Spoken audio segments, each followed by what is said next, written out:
ایک زمانے میں قبر کھودتے کھودتے ساتھ والی قبر کی اینٹ گر گئی اور لوگوں نے دیکھا کہ جو صاحب قبر ہے اس کا کفن بھی میلا نہیں ہوا، تو شوق و جستجو کی چنگاریاں روشن ہوئیں کہ دیکھیں کہ یہ کون ہے، حالانکہ اوپر قبر کا نشان نہیں تھا۔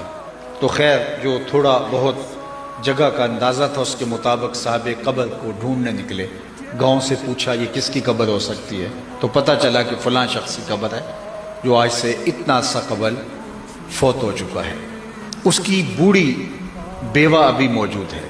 تو وہ اس تک پہنچے اور جا کے کہا کہ ہم نے قبر کھودتے کھودتے ساتھ والی قبر کی اینٹ کے گرنے سے کفن بھی میلا نہیں ہوا صاحب قبر کا، دیکھا تو پتہ چلا وہ آپ کا شوہر ہے۔ تو ہم اس تجسس میں آئے ہیں کہ دیکھیں کہ وہ عمل کون سا کرتا تھا، تو تم ہمیں بتا سکتی ہو کہ وہ کیا عمل کرتا تھا؟ تو اس خاتون نے ذہن پہ زور دے کے کہا کہ میرا سادہ سا شوہر تھا، کوئی نہ عالم تھا، قرآن بھی نہیں پڑھا ہوا تھا، لیکن کوئی مجھے تو عمل ایسا یاد نہیں آ رہا۔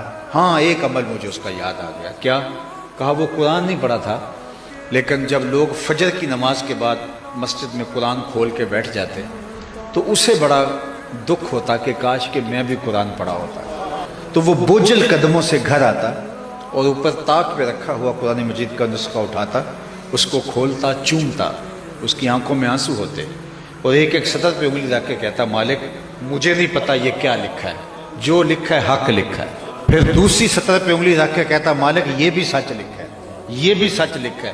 ایسے انگلیاں پھیرتا چلا جاتا اور یہی کہتا مالک یہ بھی سچ ہے، یہ بھی حق ہے، یہ بھی تیرا کلام ہے، یہ بھی سچ ہے، یہ بھی سچ ہے، یہ بھی سچ ہے۔ تو جتنا اس کے پاس وقت ہوتا تو 4 صفحے 10 صفحے 5 صفحے انگلی پھیرتا چلا جاتا اور کہتا مالک یہ بھی سچ، یہ بھی سچ، یہ بھی سچ، یہ بھی سچ۔ تو کہا آج اس کی قبر میں جو تم نور دیکھ رہے ہو وہ قرآن سے محبت کی وجہ ہے، اور جنہوں نے قرآن کو سینے میں رکھ لیا اللہ ان کو کیا عطا کرے گا اور ان کی کیا عظمتیں ہوں گی۔